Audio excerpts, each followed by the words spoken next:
Hello, Bill Molyneux here, and we're at East Cavalry Battlefield in Gettysburg, Pennsylvania, less than probably 2 miles from my old home. So, on July 3rd of 1863 in Gettysburg, General Stuart brought his Confederate cavalry over to try to outflank or disrupt the Union lines. So, here's our map. This is a part of the battlefield that's not visited very much. And we're going to go start at the far end and walk a bit. Alright, we're on the Confederate lines, Fitzhugh Lee's brigade. And we're going to go the entire loop around. So, not too many people visit this part of the battlefield. It used to be my quick way home from the Walmart. Now the Confederate lines are along this road.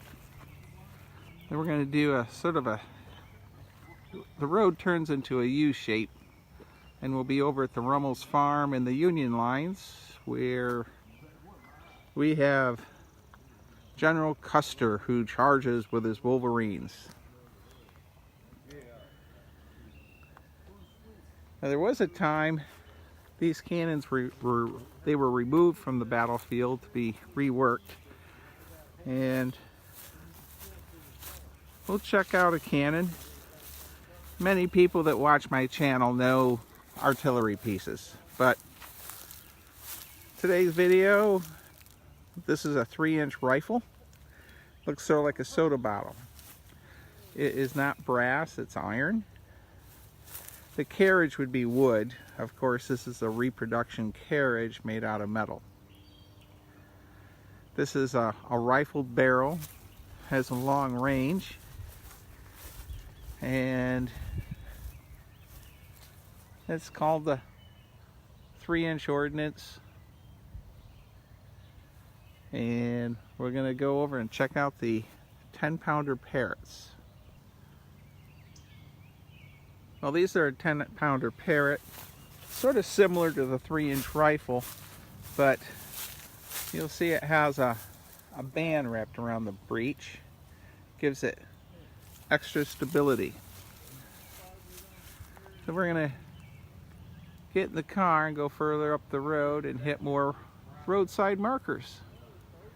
This video may be quite long compared to my others. So we've moved further up the line. We were down there.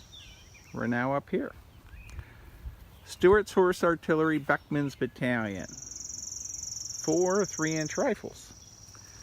So, way over there are the Union lines, which we're heading towards them. Where Gregg and Custer's brigades are here to stop the Confederates from this flank attack. Now, I'm not trying to be a huge Civil War historian for Gettysburg on this.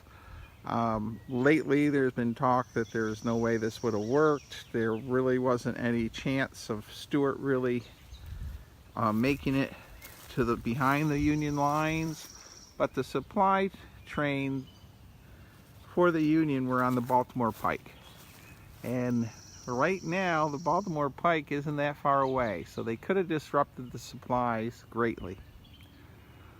Well, let's go down the road a bit more. So as we continue down the Confederate lines of artillery, we have 2 12-pounder Napoleons and 2 3-inch rifles. Now, the 12-pounder Napoleon is a smoothbore. It has a shorter range than the 3-inch rifle and the 10-pounder Parrot. They're also made out of brass, and that's why they turn green on the battlefield.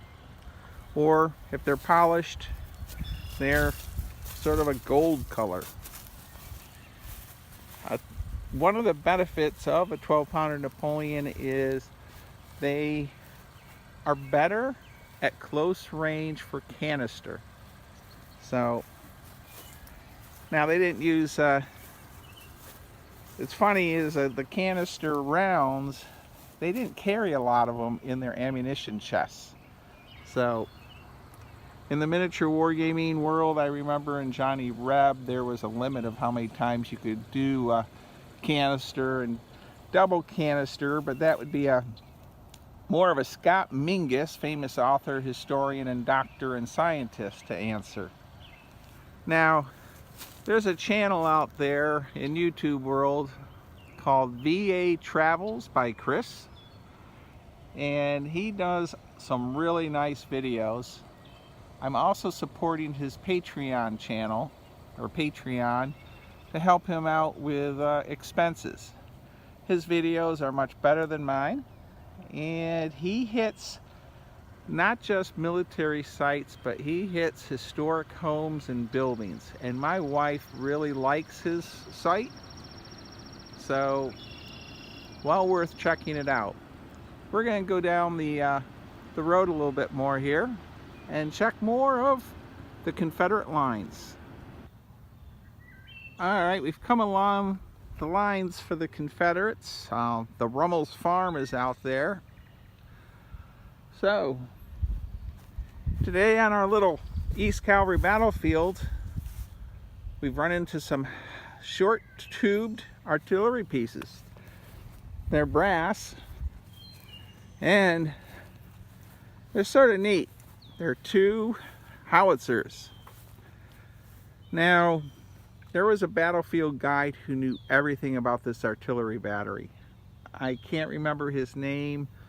I met him through Woody Elwood Christ, my dear friend who passed away, famous historian and battlefield guide. But I don't know, 15, 20 years ago, this battlefield guide told me everything I ever needed to know about this battery, and Captain Thomas Jackson's battery.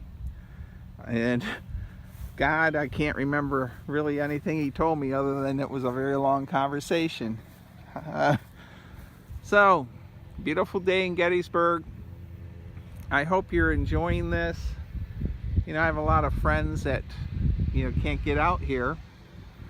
So, at least it's giving some people a view of East Cavalry battlefield. We have some tourists, but this part of the battlefield really doesn't have much. So we're going to walk up a little bit to the Rummel's Farm here. Now supposedly there are some Confederates that are still buried on the farm, and I don't really do ghost stuff on my video channel, but there is supposedly several ghost stories attached to this too. Alright, let's go and hit some more of the battlefield. So I've driven around, so now I'm on the loop part. There's the Rummel's Farm from the other side. What you're looking at now is basically the Confederate lines where the Confederates were, and this is the Union lines where the cavalry of brigades of Gregg and Custer are. And we're going to go up and visit those monuments. And if you've seen the Errol Flynn movie with General Custer with Send in the Wolverines. So we're going to do that next. Okay, braving the firestorm. Dismounted Confederate cavalry armed with single-shot carbines left the cover of the woods on the crest of the ridge out there. Advanced across the Rummel Farm out there, and seen in the distance towards this position as artillery thundered 3 miles to the east. The prelude to Pickett's charge, dismounted troopers of the 1st New Jersey Cavalry opened fire, reinforced by the Michigan and Pennsylvania cavalrymen. Some armed with repeating rifles, they forced the outgunned Confederates back. Unable to dislodge the Union defenders, Confederate General Jeb Stuart ordered a series of cavalry charges, but was ultimately repulsed. So, here we are, our Union lines, and I'm going to pause the video so I don't shake everyone around, walk up here to this monument. Well, this is the 1st New Jersey Cavalry, 1st Brigade, 2nd Cavalry Division, July 3rd, erected in 1888. Oh, it fought both mounted and dismounted, holding the position here for several hours.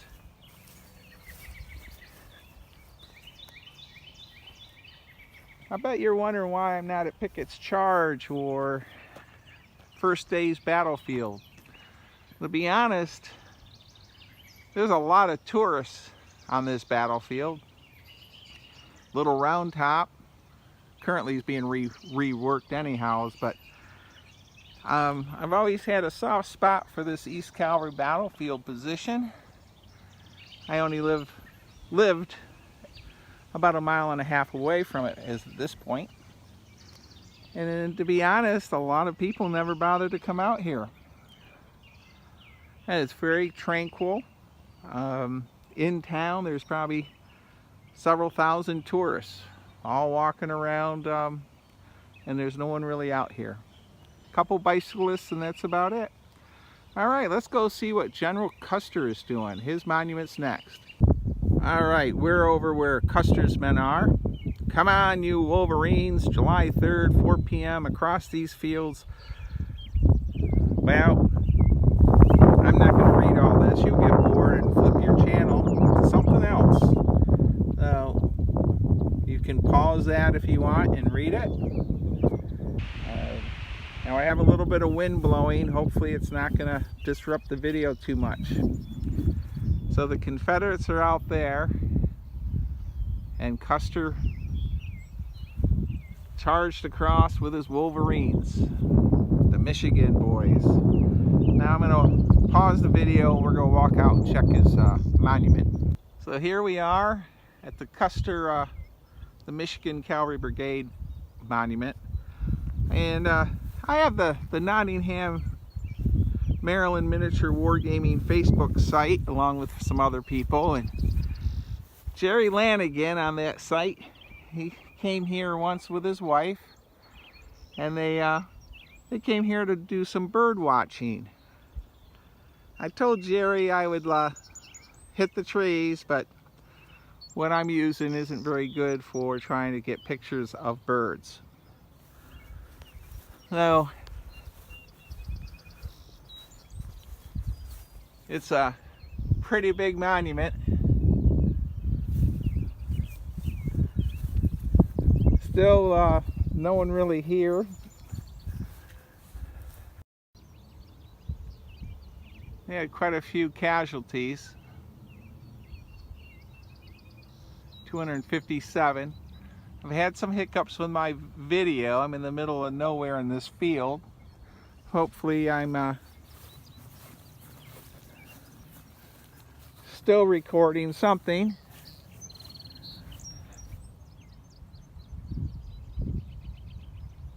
Oh, it's very peaceful here. Now I used to use this road all the time to go back and forth to Walmart. My house is about a 3/4 mile, a mile from in that direction. But I haven't lived there since 2016. Well, let's walk over and check some of these other monuments. Hopefully my video feed won't fail me. I'm going to leave the car behind, and we'll walk up here.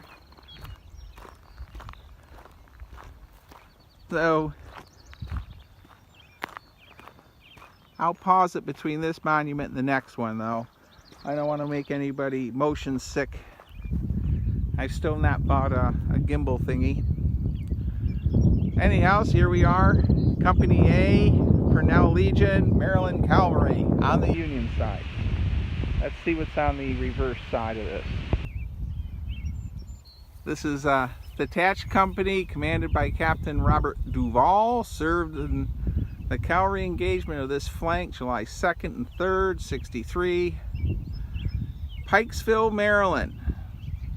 Mustered out Fort Monroe, Virginia, July 28th, 1865. My friend Troy Heck and I believe, were at Fort last year. So, let's continue down our path. I'm going to pause the video. Well, this is the breakdown of what the Cavalry Corps of the 2nd Division did. And I'm not going to bore you all to death with this. Alright, on East Cavalry Battlefield, I'm going to pause this for a moment. We got a line of traffic coming. On East Cavalry Battlefield, the monument we just were at, when I had another video hiccup. I am having some video hiccups out here. I think I'm having a problem with the cell tower issues. But this little lane is, I bet very few people come to this lane and check things out. So follow me down this path. What else do you have to do? You know, I bet Jack in Arizona is watching this while he's painting figures. And to be honest, I haven't been down here since the early 80s.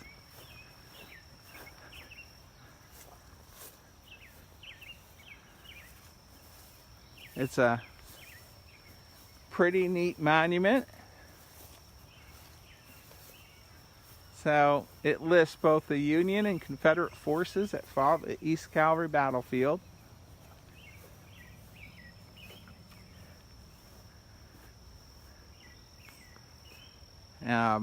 This shaft marks the field of the engagement between the Union Cavalry commanded by General Gregg and the Confederate Cavalry commanded by Major General Jeb Stuart. It's a pretty big monument.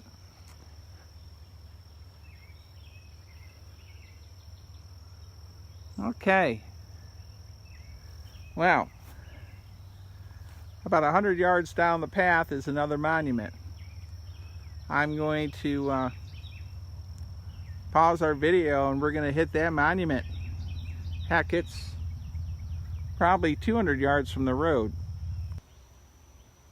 Alright, we made the long walk. 3rd Pennsylvania Cavalry, 3rd Corps. And they have flank markers.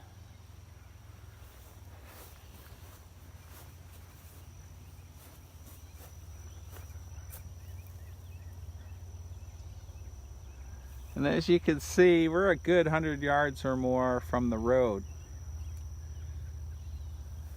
It's so the right flank, and there's the left flank.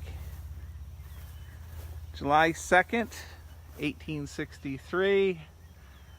Reached the field at noon from Hanover, engaged dismounted Confederate Cavalry Brigade and Infantry. July 3rd, engaged mounted and dismounted Confederate Cavalry, advancing in a mounted charge and driving the enemy beyond the Rummel Farm buildings. So,